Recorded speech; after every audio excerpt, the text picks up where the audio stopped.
The black Jaguar order, the great rift branch, जहां दो चौकस सैनिक बोरियत से मरने की पूरी कोशिश कर रहे थे। 20 साल की लंबी उबाऊ ड्यूटी के बाद वो अपने बड़े बड़े प्लान्स के सपने देख रहे थे। बस माना से कॉप्स ड्रैगन को कंट्रोल कर लें और फिर उनका ऑर्डर सबसे ऊपर होगा, या कम से कम उन्हें तो ऐसा ही लगता था। लेकिन शायद किस्मत को उनकी ये खुशी मंजूर नहीं थी। अचानक एक सोल्जर तन कर बैठ गया। उसकी नजरें किसी अनदेखी चीज पर टिक गईं। क्या हुआ? उसकी बात पूरी होने से पहले ही नीली एनर्जी का एक साया उस पर झपटता है। बड़ा ही आसान शिकार था, नहीं?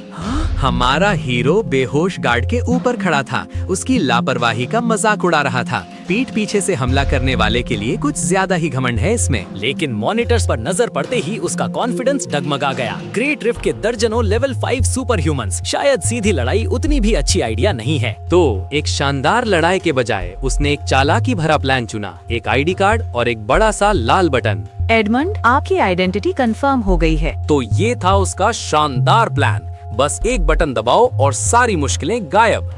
इमरजेंसी क्लोजर डिवाइस एक्टिवेट हो गया है। इमरजेंसी लाइट्स की लाल रोशनी में टन टन वजनी मेटल शटर्स नीचे गिरने लगे। नीचे फंसे बेचारे गार्ड्स बस ऊपर ही देखते रह गए। इन सबको अंदर बंद कर दो। और जिन्हें वो बंद कर रहा था, वो लोग एक ड्रैगन को काबू करने की कोशिश कर रहे थे। एक ड्रैगन के साथ खुद को बंद करना क्या बेहतरीन आइडिया है ना? भागो! और जैसा कि होना ही था, हमारे हीरो के शानदार प्लान का नतीजा सामने था। एक आजाद ड्रैगन जिसकी दहाड़ से पूरी जगह कांप उठी। लेकिन हमारा हीरो वो तो अपने फैंसी इक्विप्ड रेड्स के पीछे मजबूती से खड़ा था। उसे शायद अंदाजा था कि इस एपिसोड का फाइनल बॉस कोई मजाक नहीं होगा।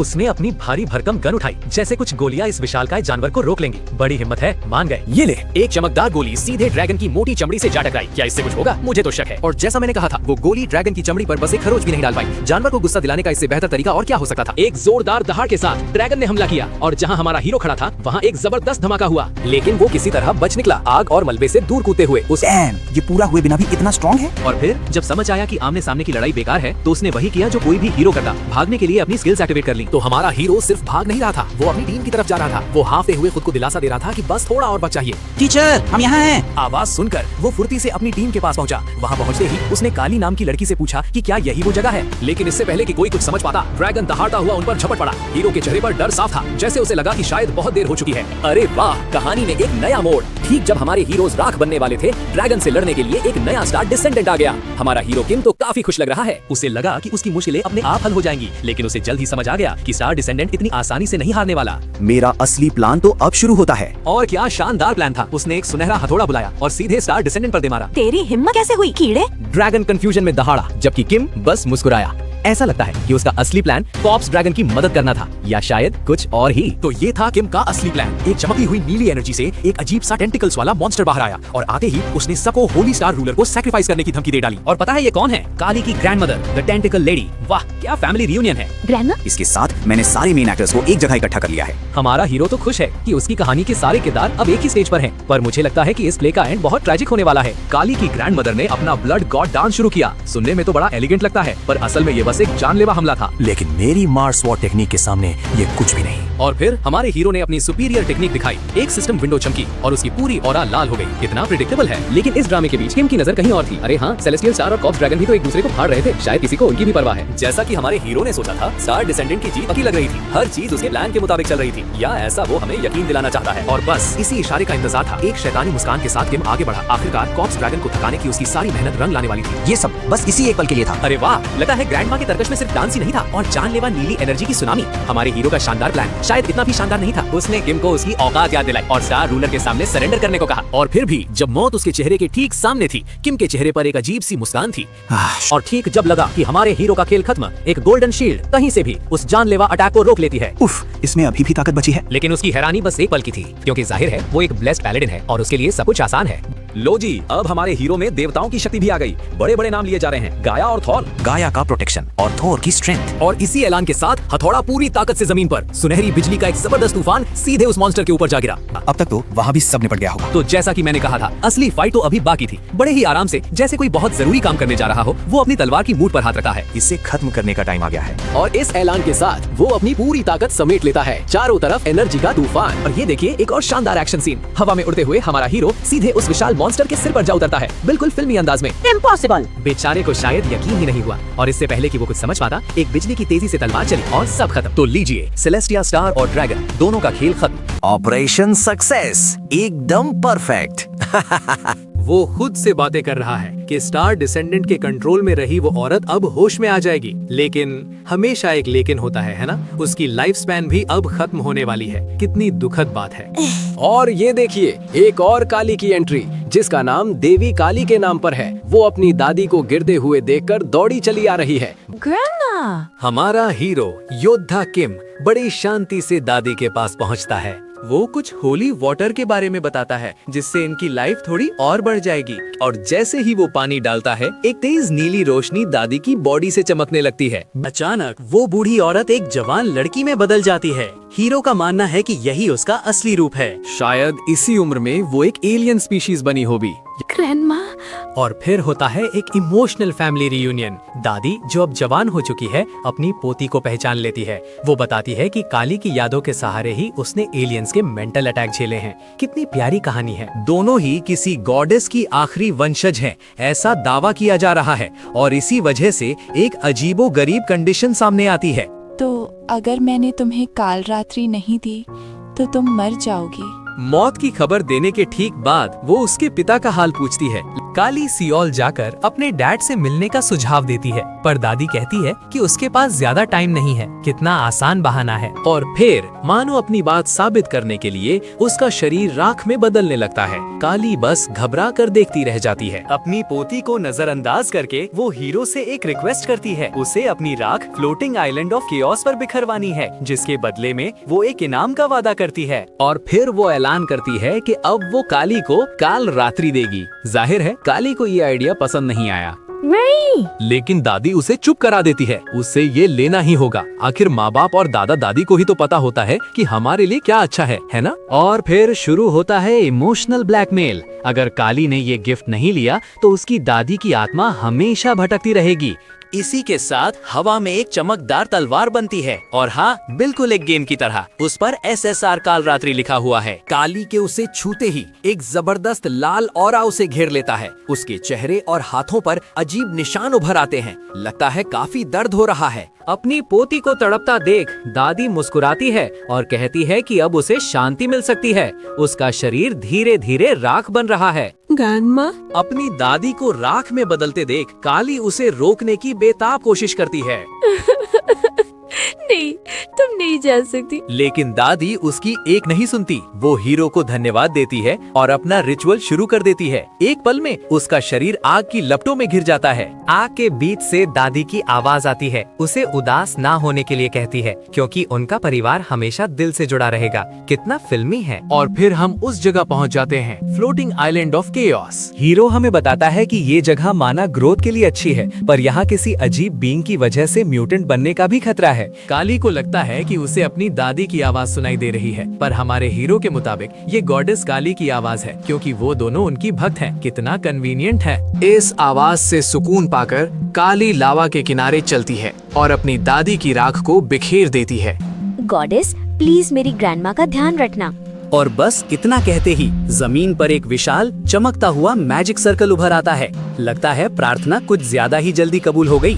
ये क्या है? और ये जबरदस्त प्रेजेंस। काली, जिसकी आंखें अब अजीब तरह से चमक रही हैं, अपने टीचर को बुलाती है। लगता है गॉडेस ने उसे अपना पर्सनल स्पीकर बना लिया है। वो उसे मैजिक सर्कल पर हाथ रखने का देवी आदेश देती है। हीरो एक पल के लिए झिझकता है, लेकिन फिर अपना हाथ आगे बढ़ा देता है। और जैसे ही उसका हाथ सर्कल को छूता है, चारों ओर गुलाबी एनर्जी का एक जोरदार धमाका होता है। आपको सुपर पावर ट्रेट मिल गया है। Super power? बस इतनी आसानी से? कमाल है।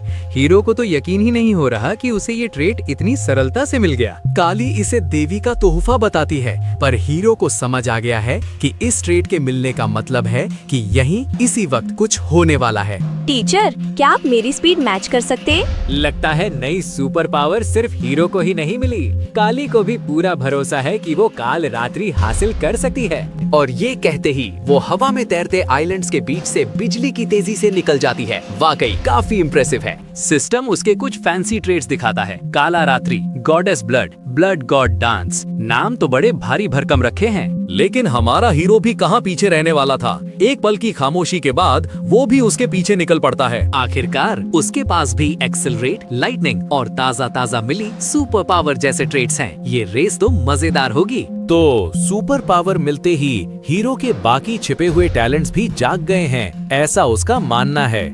उसे पूरा यकीन है कि इस जादुई जगह की मदद से वो काली को आसानी से पकड़ सकता है। और वो तेजी से उसके करीब पहुंच भी जाता है। काली उसका इंतजार कर रही है, चेहरे पर एक हल्की सी मुस्कान लिए। मैं तुम पर इजी नहीं होने वाली थी। और बूम, दोनों की तलवारें एक जोरदार स्पार्क के साथ टकराती हैं। इसी बीच सिस्टम उसके कुछ ट्रेड्स को मिला देता है। मास्टर ऑफ सोर्ड्स और डांस मिलकर सोर्ड डांस बन गए हैं। कितना ड्रामेटिक है। चलो इसे करते हैं। लड़ाई शुरू होते ही हमारा हीरो थोड़ा घबरा गया है। उसे यकीन नहीं हो रहा कि काली इतनी तेज कैसे हो सकती है। उसके दिमाग में पहला ख्याल जरूर ये किसी गॉडेस की पावर होगी। लेकिन काली को इन सब बातों से कोई फर्क नहीं पड़ता। वो तो बस एक अजीब सी लाल एनर्जी में घिरती जा रही है, जैसे वो कोई मंत्र पढ़ रही हो। और बस उसकी आंखें चमक उठती हैं और वो पहले से कहीं ज्यादा खतरनाक लगने लगती है। लगता है हीरो की शामत आने वाली है। तो हमारा हीरो दावा कर रहा है कि वो काली के सभी 108 सोर्ड स्ट्राइक्स को अपने दिल में उतार रहा है, लड़ाई के बीच में। वो कहता है कि उसकी फैंटम आइज और इंट्यूशन मिलकर उसके हर एक मूव को पहले से ही पढ़ रहे हैं। और फिर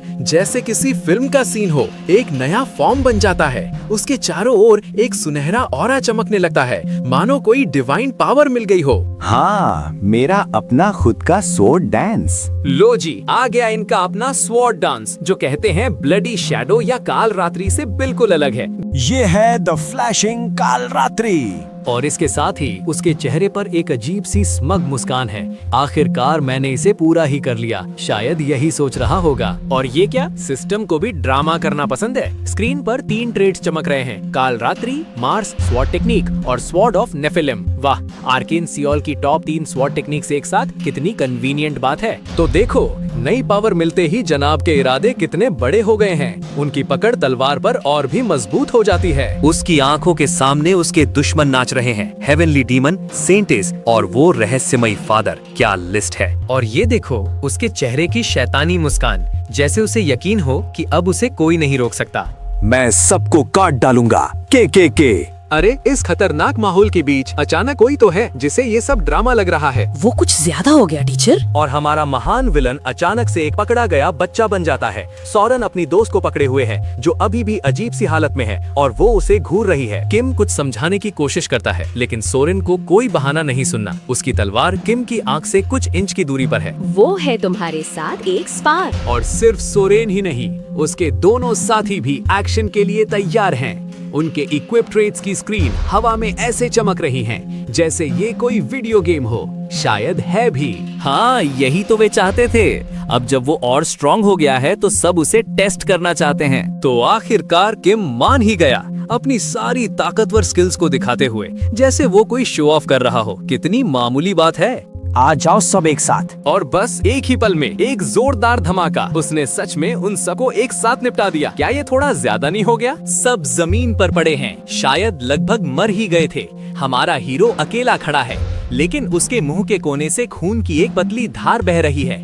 ये मत कहना कि आपने तीनों स्वॉर्ड टेक्निक्स एक साथ यूज की। तो हमारे हीरो ने मान लिया कि उसने अपनी सारी ताकत एक साथ इस्तेमाल की। जाहिर है इसका असर तो होना ही था। वो थोड़ा थका हुआ लग रहा है, पर कूल दिखने की पूरी कोशिश कर रहा है। और दूसरी तरफ उसके स्टूडेंट्स जमीन पर पड़े शिकायत कर रहे हैं, जैसे कि उन्हें पता ही नहीं था कि एक लड़ाई में चोट लगती है। बेचारे। किम उनकी शिकायतों को नजरअंदाज करता है और उन्हें और ट्रेनिंग के लिए भेज देता है।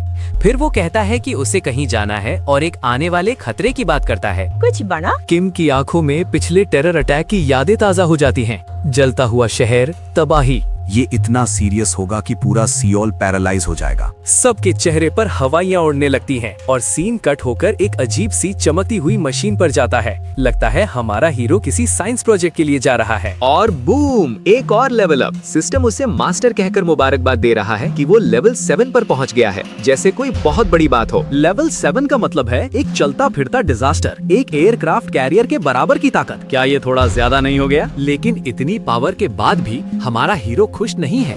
उसे पता है कि आने वाले खतरों के लिए ये काफी नहीं है। हमेशा की तरह कुछ और चाहिए। मुझे एक मजबूत अलायंस चाहिए। और देखो किस्मत, जैसे ही उसने सोचा फोन बजने लगा। क्या कमाल की टाइमिंग है। स्क्रीन पर सन मैजिक टावर मास्टर का नाम है। किम फोन उठाता है और दूसरी तरफ से एक बेहद उत्साहित आवाज आती है।